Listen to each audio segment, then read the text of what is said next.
Assalamualaikum warahmatullahi wabarakatuh. Hey guys, selamat datang kembali ke channel Zeconomics. Masih bersama saya, Mr. Z.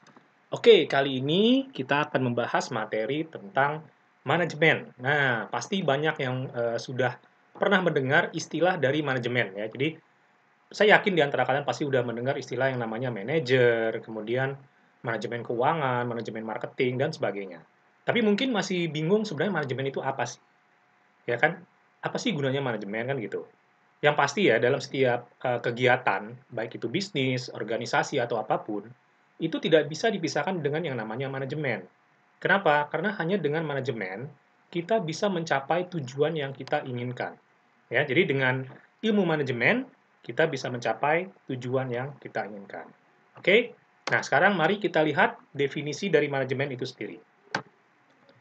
Secara umum, definisinya itu adalah sebagai seni maupun ilmu dalam mengatur segala sumber daya, baik itu sumber daya manusia, sumber daya alam, sumber daya modal, dan sebagainya, untuk mencapai tujuan tertentu secara efektif dan efisien. Ya, jadi, seperti yang tadi saya bilang, di dalam manajemen itu kita berusaha untuk mengelola atau mengatur apa yang kita punya nih, misalnya modal, kemudian ada karyawan, kalau misalnya kamu punya usaha, kemudian juga kalau kamu punya yang namanya sumber daya alam, misalnya kamu punya tanah.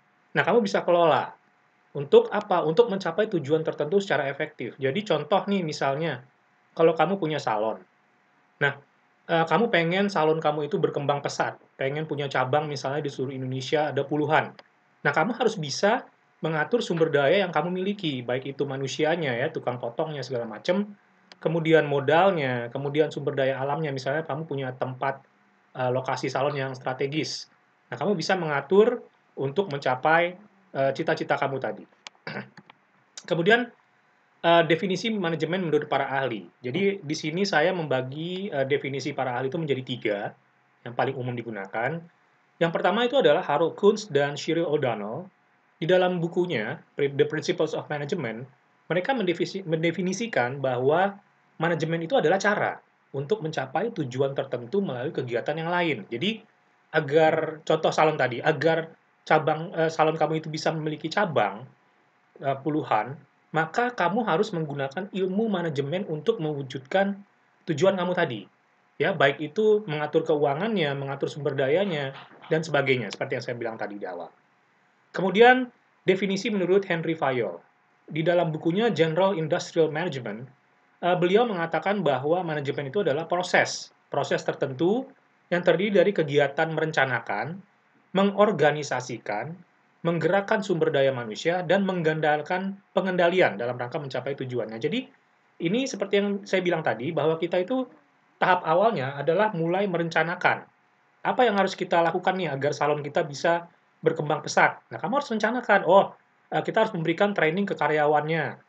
Oh, kita harus mencari pinjaman yang lebih besar untuk bisa menyewa tempat yang lebih baik.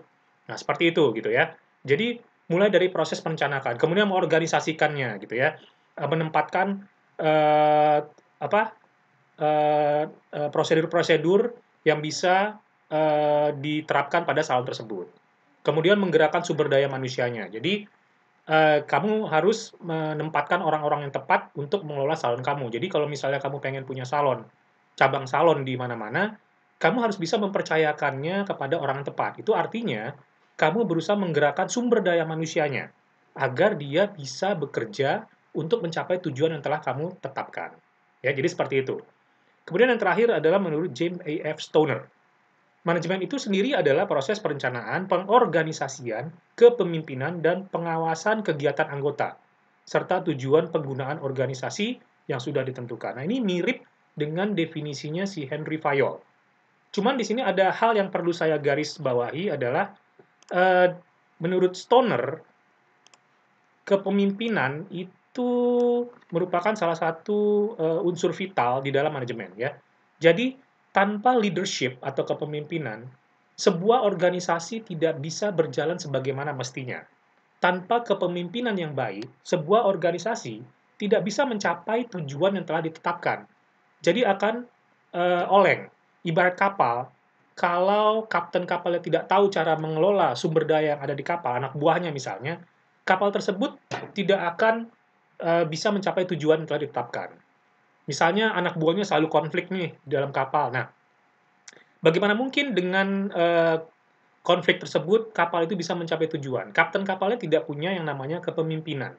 Dia tidak bisa mengelola anak buahnya untuk bekerja bersama-sama agar kapal tersebut bisa sampai di tempat tujuan. Begitu juga dengan organisasi. Kalau saling ribut terus-menerus satu sama lain, bagaimana mungkin organisasi itu bisa berkembang? Oke, katakanlah organisasi tersebut kaya, tapi bagaimana mungkin kalau manajemennya sendiri sering ribut, gontok-gontokan satu sama lain. Nah, jadi itulah pentingnya leadership di dalam ilmu manajemen, ya, agar kita bisa mencapai tujuan yang telah ditetapkan tadi. Oke, guys, jadi demikian materi di video ini. Mudah-mudahan bisa bermanfaat dan bisa menambah wawasan kamu untuk mendalami ilmu tentang manajemen ini, ya. Oke, jangan lupa tonton lagi video-video Zeconomics berikutnya yang bisa menambah wawasan ilmu kamu di bidang ekonomi. Sekali lagi terima kasih. I'll see you on the next video. Thank you.